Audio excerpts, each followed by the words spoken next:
I am Remy. I'm a 28-year-old civil servant. I work at the Labor Standards Supervision Office. Every day, I receive various consultations and visit different companies for investigations, leading to busy days. It's a physically and mentally demanding job, but I find fulfillment in it. However, about a year ago, during an investigation at a certain company, I got involved in an unbelievable incident.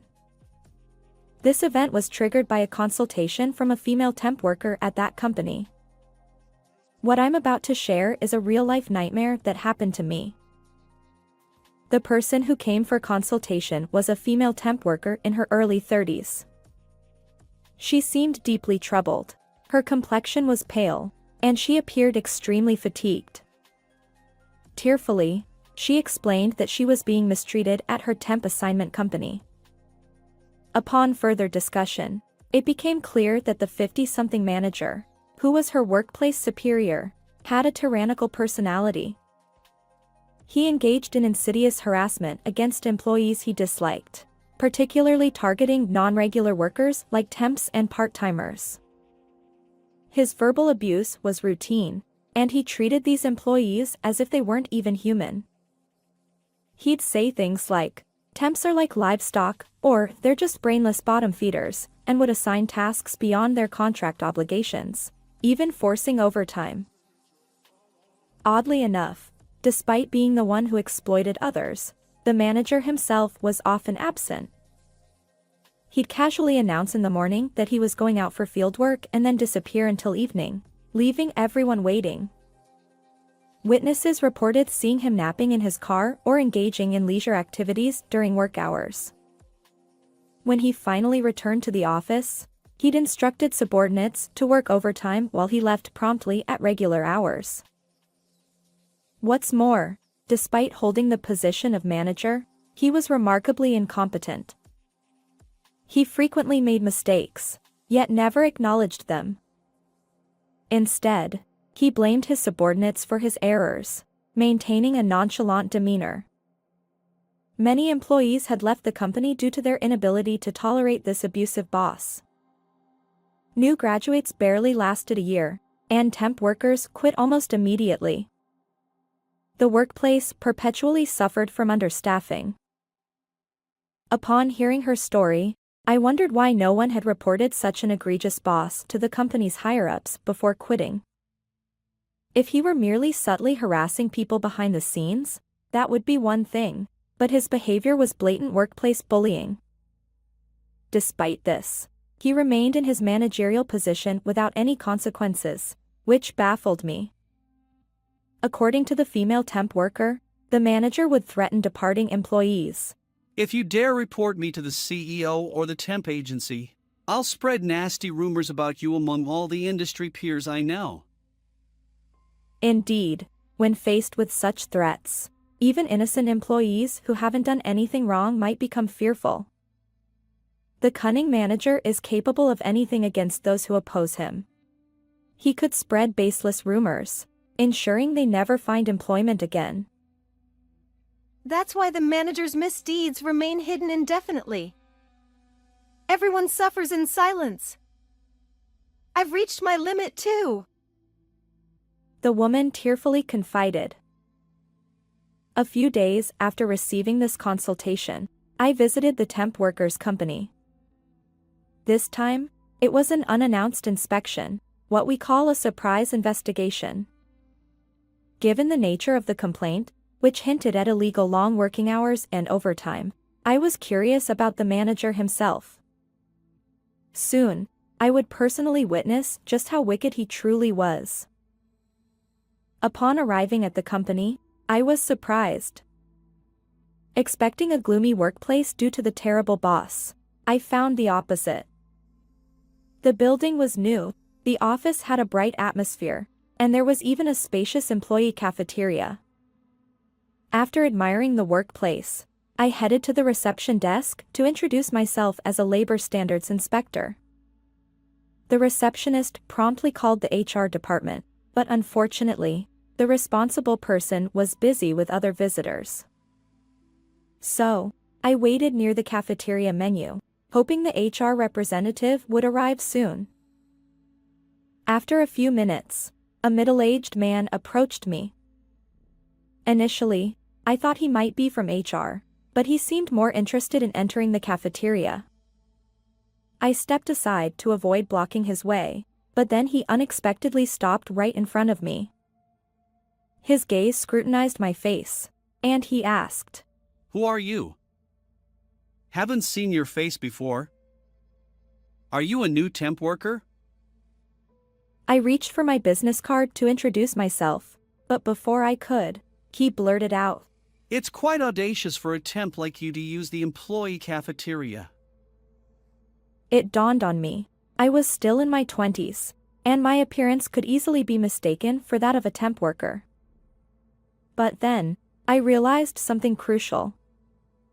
The fact that he openly looked down on temp workers likely meant that this man was indeed the problematic manager. Curious, I glanced at the ID badge hanging from his neck, and as expected, it confirmed my suspicions. He was the very same manager the woman had complained about. Although I had hoped to meet him at some point, I never expected to encounter the manager face to face just before the investigation. It caught me off guard. However, since this was a rare opportunity, I decided to ask the manager directly, Does this company have a rule prohibiting temp workers from using the employee cafeteria? The manager's mood seemed to sour, and he retorted, What? What nonsense is this? His sharp gaze bore into me as he continued, There's no such rule. Those lowly temps have no right to dirty our employee cafeteria. Then, unexpectedly, he snatched a bowl of soup from an employee who was dining near the cafeteria entrance and hurled it at me. I was so startled that I couldn't react, just stood there dumbfounded. Thankfully, other employees and cafeteria staff rushed over, offering towels to clean up the mess. By then, my suit was soaked from head to sleeve with soup. I couldn't believe he'd thrown soup at me out of nowhere. Trembling with shock and anger, I wiped my wet face and clothes with the towel. The manager smirked and said, This is what happens when a temp worker gets too cheeky. His words ignited my fury.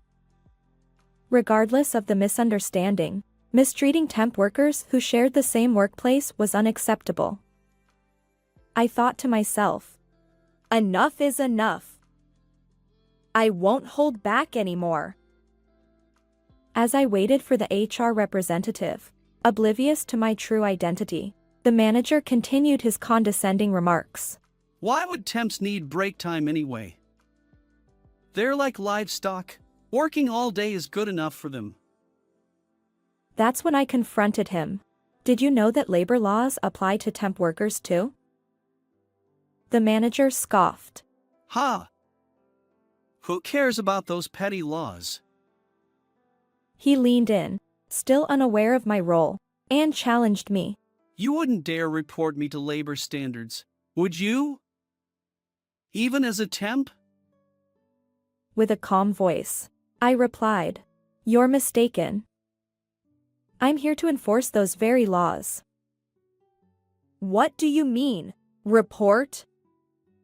I'm an inspector from the Labor Standards Supervision Office, I said. The manager blinked in surprise. But then he regained his smirk and retorted, Oh, come on! A mere temp worker spinning tall tales? Ridiculous. I held my ground. No, I'm not a temp. I'm a labor standards inspector. I thrust my business card in front of his face. The manager's expression turned ashen. Just then, the HR representative rushed over. Sorry for the delay. The manager stammered, seemingly at a loss for words. I left with a simple statement. I'll be reporting everything that happened. Guided by the HR staff, I finally entered the conference room and began my investigation. Reviewing time cards and payroll records, interviewing employees, I uncovered the truth. This company indeed forced illegal overtime on its workers, and the culprit was none other than the infamous manager. He'd accuse employees, Missing deadlines is your incompetence. and he'd make them work beyond regular hours. Some brave souls asked, Do we get overtime pay? but the manager dismissed them. This isn't overtime.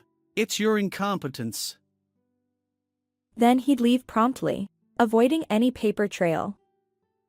Apparently, he sometimes made them work until late into the night. No overtime pay, just unpaid service hours.